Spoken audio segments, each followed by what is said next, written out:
ಇನ್ನು 2025ರ ಹೊಸ ವರ್ಷದ ಸಂಭ್ರಮಾಚರಣೆಗೆ ದಿನಗಣನೆ ಶುರುವಾಗಿದೆ. ಕಟ್ಟುನಿಟ್ಟಿನ ಕ್ರಮ ಕೈಗೊಳ್ಳುವ ಬಗ್ಗೆ ಗೃಹ ಸಚಿವ ಪರಮೇಶ್ವರ್ ನೇತೃತ್ವದಲ್ಲಿ ಸಭೆ. ಕ್ರಿಸ್ಮಸ್ ಹೊಸ ವರ್ಷ ಆಚರಣೆ ಭದ್ರತೆಯ ಬಗ್ಗೆ ಕಟ್ಟುನಿಟ್ಟಿನ ಕ್ರಮ ಕೈಗೊಳ್ಳುವ ಬಗ್ಗೆ, ಅದರಲ್ಲೂ ಬೆಂಗಳೂರಿನಂಥ ನಗರ ಹೆಚ್ಚಿನ ಸಂಖ್ಯೆಯಲ್ಲಿ ಜನ ಸಂಭ್ರಮಾಚರಣೆಯಲ್ಲಿರ್ತಾರೆ.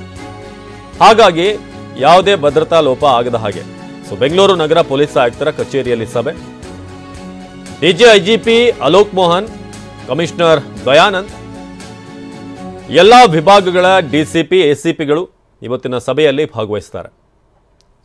ಹೊಸ ವರ್ಷ ಬರ್ತಿದೆ, ಹಾಗೆ ಕ್ರಿಸ್ಮಸ್ ಆಚರಣೆ. ಹೆಚ್ಚಿನ ಸಂಖ್ಯೆಯಲ್ಲಿ ಬೆಂಗಳೂರಿನಲ್ಲಿ ಸೆಲೆಬ್ರೇಷನ್ ಇರುತ್ತೆ. ಅದರಲ್ಲೂ ಭಾಳ ಸೂಕ್ಷ್ಮವಾದಂಥ ಪ್ರದೇಶಗಳು, ಜನ ಸೇರುವಂಥ ಪ್ರದೇಶಗಳು ಅಂತಂದರೆ ಅದು MG ರೋಡ್ ಇರ್ಬೋದು, ಬ್ರಿಗೇಡ್, ಕೋರಮಂಗಲ ಇಂಥ ಏರಿಯಾಗಳು. ಹಾಗೆ ಒಂದಷ್ಟು DJ ಇವೆಂಟ್ಗಳನ್ನು, ಪಾರ್ಟಿಗಳನ್ನು ಆಯೋಜನೆ ಮಾಡಲಾಗಿರುತ್ತೆ. ಅಲ್ಲಿ ಕೂಡ ಹೆಚ್ಚಿನ ಭದ್ರತೆಯ ಅವಶ್ಯಕತೆ ಇದೆ. ಬೇರೆ ಬೇರೆ ಊರುಗಳಿಂದ ಬೆಂಗಳೂರಿಗೆ ಬಂದಿರ್ತಾರೆ. ಒಂದು ಬೆಂಗಳೂರು ನಗರದ ರೆಪ್ಯುಟೇಷನ್ನ ಪ್ರಶ್ನೆ ಆಗುತ್ತಿದ್ದು.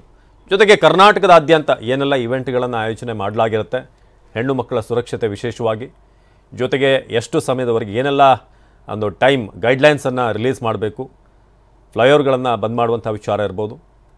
ಜೊತೆಗೆ ಆವತ್ತಿನ ದಿನ ಕಾನೂನು ಕ್ರಮಗಳು ಎಷ್ಟು ಟೈಟ್ ಆಗಿರಬೇಕು ಅನ್ನೋದ್ರ ಬಗ್ಗೆ ಹೆಚ್ಚಿನ ಜನ ಸೇರುವಂಥ ಪ್ರದೇಶಗಳಲ್ಲೂ ಕೂಡ ಕಟ್ಟೆಚ್ಚರ ವಹಿಸಬೇಕಾಗುತ್ತೆ.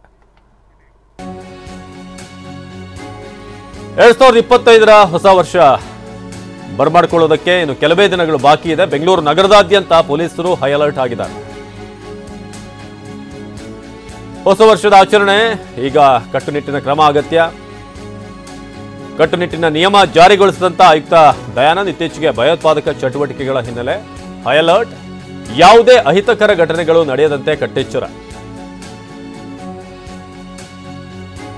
ರಾಜಧಾನಿ ಬೆಂಗಳೂರಿನಲ್ಲಿ ಸಾಕಷ್ಟು ಮಂದಿ ಸೇರೋದ್ರಿಂದ ಅಲ್ಲಲ್ಲಿ ಪಾರ್ಟಿಗಳ ಆಯೋಜನೆ ಇರುತ್ತೆ. ಜೊತೆಗೆ ಮುಖ್ಯವಾದಂಥ ರಸ್ತೆಗಳು MG ರಸ್ತೆ, ಬ್ರಿಗೇಡ್, ಹಾಗೆ ಚರ್ಚ್ ಸ್ಟ್ರೀಟ್, ಹೀಗೆ ಎಲ್ಲ ಕಡೆ ಕೂಡ ಕಟ್ಟುನಿಟ್ಟಿನ ಕ್ರಮ.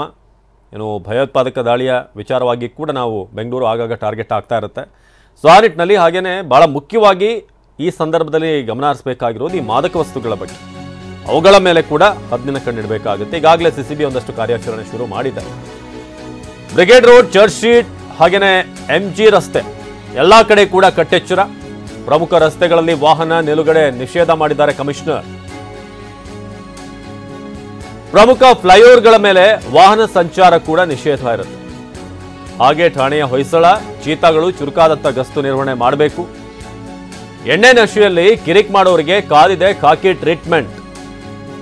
ಬಾರ್ ಪಬ್ಗಳಲ್ಲಿ ಗಲಾಟೆ ನಡೆದರೆ ಮಾಲೀಕರೇ ಹೊಣೆ. ಏನೇ ಅನಾಹುತಗಳಾದರೂ ಕೂಡ ಮಾಲೀಕರೇ ಅದರ ಜವಾಬ್ದಾರಿಯನ್ನು ವಹಿಸಬೇಕಾಗುತ್ತೆ.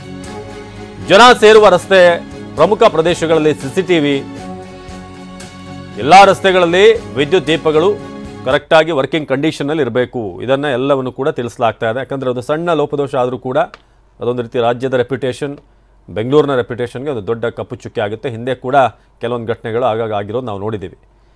ಹಾಗೆಯೇ ಎಲ್ಲ ಅಧಿಕಾರಿಗಳು ಸರ್ವಿಸ್ ರಿವಾಲ್ವರ್ ಹೊಂದಿರಬೇಕು. ಅದರ ಬಗ್ಗೆ ಕೂಡ ಸೂಚನೆ ನೀಡಲಾಗಿದೆ. ಸಿಬ್ಬಂದಿ ಹೆಲ್ಮೆಟ್ ಮತ್ತು ಲಾಠಿಗಳನ್ನು ಹೊಂದಿರಬೇಕು.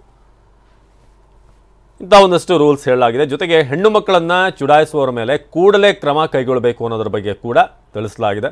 Brigade road, church street, MG ರಸ್ತೆಯಲ್ಲಿ ಕಟ್ಟೆಚ್ಚರ ವಹಿಸಲಾಗಿದೆ.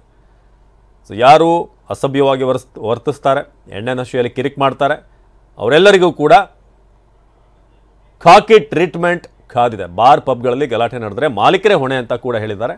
ಎಣ್ಣೆ ಏಟಲ್ಲಿ ಏನಾದರೂ ಗಲಾಟೆ ಮಾಡಿದ್ರೆ ಆ ನಶೆ ಇಳಿಸುವಂಥ ಕೆಲಸವನ್ನು ಪೊಲೀಸರು ಮಾಡ್ತಾರೆ ತಮ್ಮದೇ ಶೈಲಿಯಲ್ಲಿ. ಬ್ರಿಗೇಡ್ ರೋಡ್, ಚರ್ಚ್ ಸ್ಟ್ರೀಟ್ನಲ್ಲೂ ಕೂಡ ಹೈ ಅಲರ್ಟ್ ಇದೆ.